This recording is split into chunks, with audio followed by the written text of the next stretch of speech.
Hi, this is Jill. Welcome to the Life After podcast, where we talk about moving from surviving to thriving. This podcast is for anyone who wants to learn, grow, to get tips and tricks about how to inspire you to become the person you want to be, and get clarity about exactly what you want in life. This is also the place to be if you want to be lifted up and encouraged to go out and do great work in the world. What has happened in your past does not have to define who you are today or who you become in the future. And in fact, what has happened to you in the past should, can, and will shape who you want to be. This podcast is also about bringing people together. It's about connecting all of you, helping you identify where you are in your process. What do you need to feel more engaged and alive in your life? More connected to the people in your circle? This is a community of those who are looking to improve our world in the way that is most meaningful to them. Why is this important? Because how we show up really matters. Bringing more service, kindness, and love into the world is critical right now. Our quotes for this episode are, "Grief is like the ocean. It comes in waves, ebbing and flowing. Sometimes the water is calm, and sometimes it is overwhelming. All we can do is learn to swim," by Vicki Harrison. The second quote is, "Life seems sometimes like nothing more than a series of losses from beginning to end. That's the given. How you respond to those losses, what you make of what's left, that's the part you have to make up as you go," by Katharine Weber. And finally, grief changes. It's a passage, not a place to stay. Grief is not a sign of weakness, nor a lack of faith. It is the price of love. And I don't know the source on that one.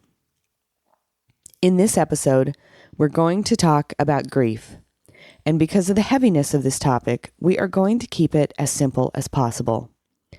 This episode is meant to give you an opportunity to start thinking about grief in a different way and to hopefully open up the possibility for addressing any grief that you may currently be experiencing. I get asked all the time to do a class on grief. Grief is so intertwined with so many parts of our life, and often it gets lost in the day-to-day. It impacts us in such a way that we often, without really knowing why, are just getting by. Now, I'm no expert. I'm not a therapist or a grief expert. What I can tell you in my experience is, culturally, we don't address grief well, and I've also felt a little lost because of that. Anyone else? And grief is not just about death. It's about loss and transition and change. And the reality is that we are all feeling some form of grief almost all the time. What is grief? According to authors John James and Russell Friedman, quote, "Grief is the normal and natural reaction to loss of any kind," end quote. Let me say that again. We experience grief as a reaction to any loss. Let that sit with you for a minute. James and Friedman go on to say that grief is the most neglected and misunderstood experience, often by both the grievers and those around them. And further, that grief is the conflicting feelings caused by the end of or change in a familiar pattern of behavior. My grief journey started a long time ago, and I had been searching for some meaning due to several major losses before I found James and Friedman's book, which we'll discuss in a minute. At 29 years old, I was very lucky to survive a pulmonary embolism, which is a blood clot in the lung. They are fatal to 80% of the people that get one. That started a slow process of me trying to understand death and grief for more than 2 decades. Through marriage and a divorce, through the deaths of my grandparents, 2 of whom had the most incredible influence on me, to watching my children grow and develop into amazing humans after their own series of trauma and change. one transition and loss after another. Really, constant transition and change and loss, creating a steady stream of grief for me. Here's what I've learned, and hopefully you can benefit from. Grief is vulnerable to us all. This episode is no different, and I sincerely hope it helps your awareness of grief. My best to you all, no matter where you are on this journey. In the complexity of current life, it's safe to say that we're almost all grieving in some way all the time. I know that's a bold statement. Notice that some of the examples I'm going to give are what we would consider good changes. Remember, we feel grief through change and loss. Even if it's a positive event in our life, it can signal the loss of something else. Think about it. In the last year or two, have you started a relationship or ended one? Had a baby or had a kid graduate? Or any of the myriad of changes that happen with your children in between? Moved? Changed jobs or careers? Retired? Bought or sold a house? Had someone you love pass? Lost a pet? Dealt with a legal or financial change? A change in your health or the health of a loved one? The reality is, all these events include change and transition and some form of loss. They all have an element of grief. With some, you'll experience more manageable grief. In others, the grief will bring you to your knees. The hardest part, grief stacks. So if you are experiencing grief over one event that you completely ignore, the next grief event stacks on top of the first, and on and on. For those of us that are reluctant to process our grief, or simply don't know how, it can get pretty messy pretty quickly. And really, without even knowing it, your whole life may have an undercurrent of grief that you don't really even recognize. I have an incredible article that I read a few years ago that's titled, "Everyone Around You is Grieving, Go Easy." I put a link to it in the show notes. In the article, Pavlovitz beautifully describes how life and grief combine in everyday life. He says, "Every single human being you pass by today is fighting to find peace and to push back fear, to get through their daily tasks without breaking down. Everyone is grieving and worried and fearful." That's really powerful. A few more resources I found especially helpful are, as I've already mentioned, the Grief Recovery Handbook by John James and Russell Friedman. You know that I am all about practical actions that we can take when something needs to be addressed in our lives. I love this book because it explains grief and loss really thoroughly and then gives you exercises to actually process it. The grief you feel over a loved one is going to stay with you differently than the grief you feel over other losses, transitions, and changes.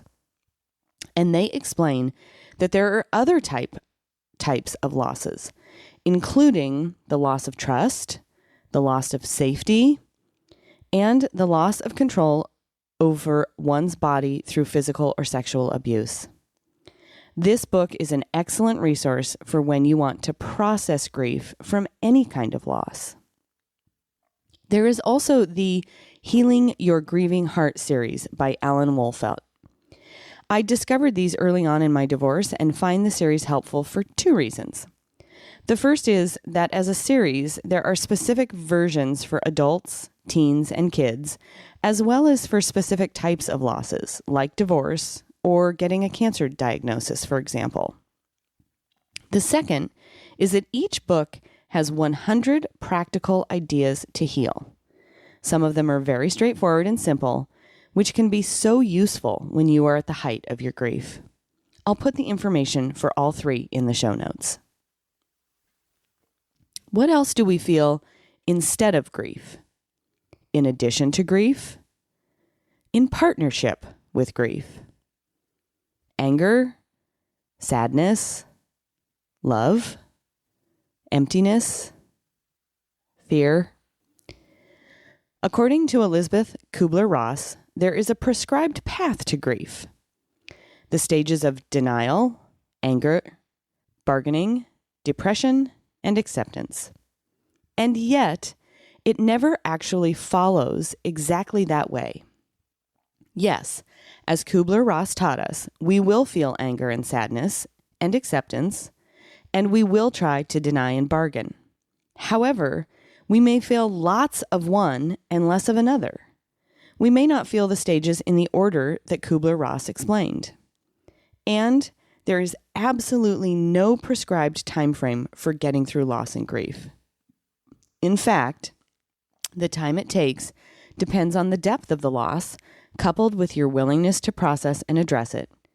And these factors can determine the amount of time it may take to heal. Sometimes, a part of grief never passes. And that's okay. David Kessler was Kubler-Ross's co-author. Recently, he published a book about a sixth stage in the grief process.